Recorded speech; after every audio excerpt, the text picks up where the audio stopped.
آپ صلی اللہ علیہ وسلم حضرت حسن سے بڑی محبت فرماتے تھے۔ حضرت حذیفہ فرماتے ہیں کہ ایک مرتبہ آپ مسجد میں تشریف لائے، میں اکیلا تھا تو آپ نے مجھے کہا میرے ساتھ چلو، میں آپ کے ساتھ ہو لیا۔ اب نہ میں آپ سے بات کر رہا نہ آپ مجھ سے بات کر رہے۔ ایک بازار تھا بنو قینقاع کا، وہاں پہنچے، وہاں سے جب واپسی ہوئی تو آپ سیدھا حضرت فاطمہ کے گھر آ گئے، اور باہر آ کر آپ نے کہا اینا لکا۔ لکا عربی زبان کے اندر کہا جاتا ہے چھوٹے سے بچے کو۔ آپ نے کہا چھوٹا سا بچہ کدھر ہے؟ تو کہتے ہیں کہ حضرت حسن کو آنے میں کچھ دیر ہوئی، تاکہ حضرت فاطمہ انہیں تیار کر رہی تھی، انہیں کپڑے پہنا رہی تھی۔ تو حضرت حسن گھر سے نکلے، دوڑتے ہوئے آئے، اللہ کے رسول صلی اللہ علیہ وسلم سے چمٹ گئے، اور آپ نے ان کو سینے سے لگایا، اور سینے سے لگا کر آپ نے ان کو بوسہ دیا، اور بوسہ دے کر یہ کہا اللہم انی احب، اللہ میں اس سے محبت کرتا ہوں، فاحبہ، تو بھی اس سے محبت کر، واحب من یحبہ، اور جو اس سے محبت کرے تو اس سے بھی محبت کر۔ تو گویا کہ اللہ کا محبوب بننا ہے تو امام حسن مجتبی سے محبت کرنی ہے، اور محبت کی نشانی کیا ہے؟ ان کا ذکر کیا جائے، ان کا تذکرہ کیا جائے، ان کی بات کی جائے، ان کے کردار کے چرچے کیے جائیں، ان کا ذکر عام کیا جائے۔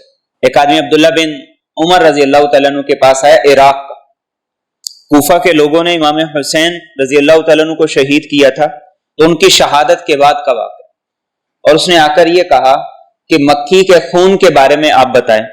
تو آپ کہنے لگے کہ دیکھو انہوں نے اللہ کے رسول کے نواسے کو شہید کر دیا، اور اب یہ اتنا چھوٹا سا مسئلہ پوچھ رہے ہیں کہ مکھی کے خون کے بارے میں آپ بتائیں۔ اور پھر یہ کہنے لگے کہ میں نے اللہ کے رسول صلی اللہ علیہ وسلم کو یہ فرماتے ہوئے سنا الحسن والحسین سیدہ شباب اہل الجنہ، کہ حسن اور حسین یہ جنت کے نوجوانوں کے سردار ہوں گے، اور فاطمہ جنت کی عورتوں کی سردار ہو۔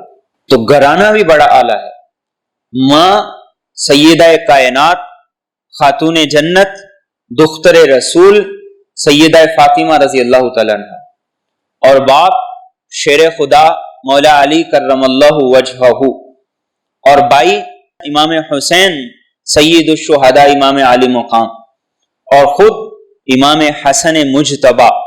اور آپ سے اللہ کے رسول صلی اللہ علیہ وسلم کو اس قدر زیادہ محبت تھی کہ جب کبھی آپ نماز پڑھتے تو امام حسن رضی اللہ تعالیٰ عنہ آپ سجدے میں جاتے تو آپ پہ چڑھ جاتے، تو جب تک آپ نہیں اترتے تھے آپ سجدے سے سر نہیں اٹھاتے تھے۔ اور کئی دفعہ آپ نماز پڑھ رہے ہوتے، آپ رکوع کی حالت میں ہوتے تو آپ دوڑتے ہوئے آتے، تو آپ کے قدمین کے درمیان سے گزرنا چاہتے تو آپ قدمین کو کھول دیتے، ایک طرف سے جاتے دوسری طرف سے نکل آتے۔ یہ آپ کی ان سے محبت تھی۔ ایک مرتبہ آپ ممبر پہ تشریف فرما تھے،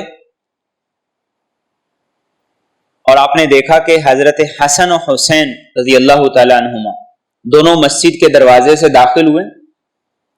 عمر چھوٹی تھی، صحیح چل نہیں سکتے تھے، سرخ رنگ کی قمیضیں پہنی ہوئی تھی، تو کبھی چل رہے تھے کبھی گر رہے تھے۔ آپ ممبر سے اترے، ان دونوں کو اٹھایا، ایک کو دائیں بٹھایا ایک کو بائیں بٹھایا، اور یہ فرمایا کہ میں نے ان کو آتے ہوئے دیکھا تو میرا دل ٹھہر نہیں سکا، اور پھر فرمایا کہ اللہ سچ فرماتے انما اموالکم و اولادکم فتنہ، تمہارا مال اور تمہاری اولاد تمہارے لیے ایک آزمائش ہے۔ اور آپ نے ایک کو دائیں بٹھایا ایک کو بائیں بٹھایا اور خطبے کا آغاز کر دیا۔ یہ آپ کی ان سے محبت تھی، یہ آپ کا ان سے پیار تھا۔ اور ایک مرتبہ اللہ کے رسول صلی اللہ علیہ وسلم کے پاس حضرت حسن تھے، انہیں پیاس لگی تو وہ رونے لگے، تو آپ نے صحابہ سے پوچھا کسی کے پاس پانی ہے؟ تو صحابہ نے کہا کہ پانی تو نہیں ہے کسی کے پاس۔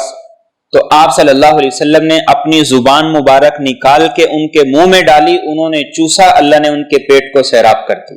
اتنا عالی مقام تھا، اتنی آپ کو ان سے محبت تھی۔ ایک مرتبہ آپ کے ساتھ جا رہے تھے، راستے کے اندر کھجوروں کا ڈھیر لگا ہوا تھا، خود بیان کرتے ہیں کہ میں نے ایک کھجور اٹھائی منہ میں ڈال لی، اللہ کے رسول صلی اللہ علیہ وسلم نے فوراً انگلی منہ میں ڈالی اور منہ میں ڈال کے کہتے مجھے یہ کہا کخ کخ نکال دو نکال دو، تو آپ نے وہ کھجور میرے منہ سے نکال دی اور پھر فرمایا ہمارے لیے صدقہ حلال نہیں۔ یہ تربیت کا انداز تھا۔ ہم کہتے ہیں ایک چھوٹا سا بچہ ہے، اس کی تو ابھی کھیلنے کودنے کی عمر ہے، اس کو نہیں ابھی روکو ٹوکو، جو کرتا ہے کرنے دو۔ تو اللہ کے رسول صلی اللہ علیہ وسلم نے اس چھوٹی سی عمر تھے 4-5 سال کی عمر سے اس بچے کو یہ سکھایا، یہ بتایا کہ حلال حرام کا فرق، اس کی تربیت یہ 4-5 سال کی عمر سے شروع ہونی چاہیے۔ حلال کیا ہے، حرام کیا ہے۔ اور وہ واقعہ حضرت حسن مجتبی خود سنایا کرتے تھے، انہیں یاد تھا۔